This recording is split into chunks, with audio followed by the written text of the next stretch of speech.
First Enoch Exposed, an introduction to Holy Bible parallels.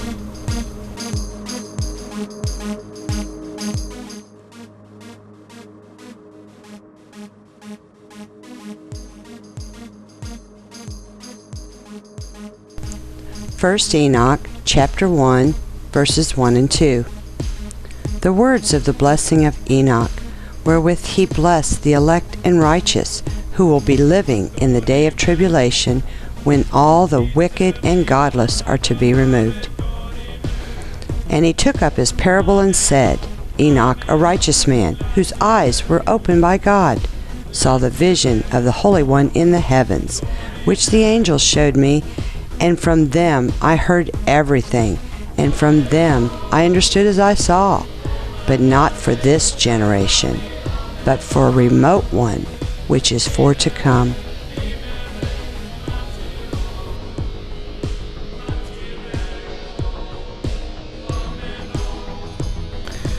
This complete, exhaustive edition of First Enoch was compiled using 23 Ethiopic manuscripts plus all available source fragments of the time, translated and analyzed by RH Charles.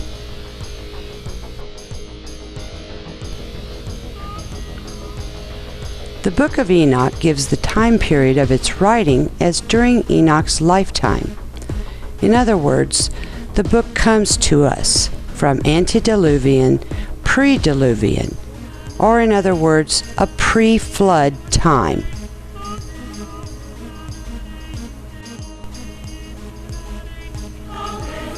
First Enoch chapter 37 verse 1. The second vision which he saw, the vision of wisdom, which Enoch, the son of Jared, the son of Mahalalel, the son of Canaan, the son of Enos, the son of Seth, the son of Adam saw. Enoch is the seventh from Adam as proclaimed by Jude's book of the New Testament and within portions of our Old Testament scriptures as well, not to be confused with the Enoch from Cain's lineage, which would be the third from Adam.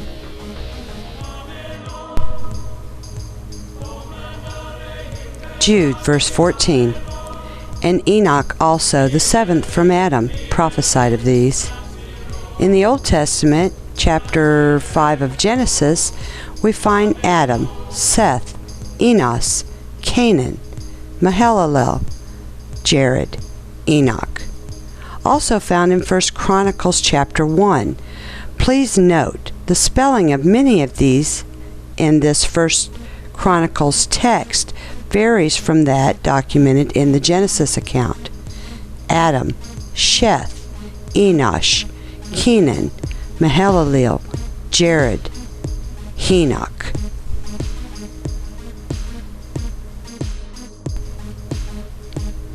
The writings of Enoch remained with Noah upon the ark as evidenced by the many fragments of the Book of Noah, which are also included within this final copy that is now known as First Enoch.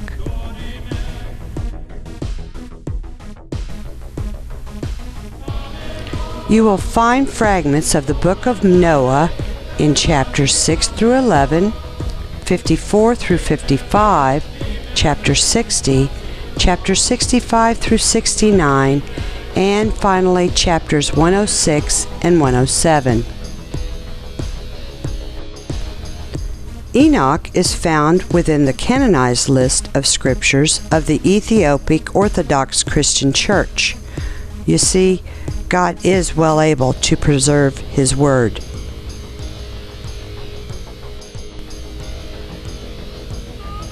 Formerly only known as Enoch, the title The Book of Enoch, or First Enoch, was applied to distinguish this book from two others. Second Enoch, or in other words, the Secrets of Enoch, and Third Enoch, or in other words, the Hebrew Book of Enoch. A modern book called the Keys of Enoch will not be any part of this investigative study.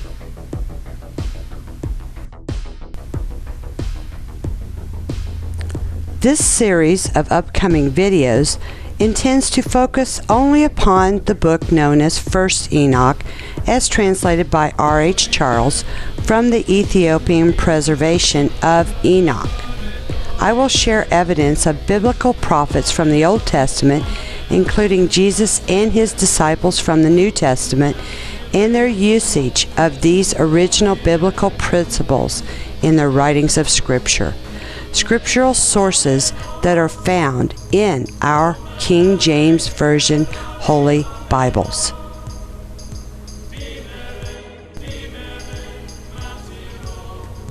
Some, other than biblical authors, have used Enoch's writings as a foundation to build their doctrinal views and writings with seemingly evil intents.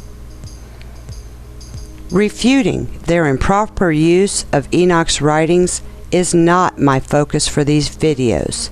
However, I will close this introduction with admonishments from First Enoch regarding the aforementioned topic.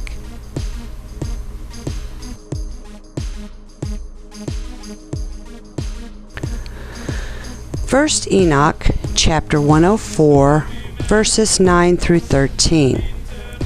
Be not godless in your hearts, and lie not, and alter not the words of uprightness, nor charge with lying the words of the Holy Great One, nor take account of your idols, for all your lying and all your godlessness issue not in righteousness, but in great sin.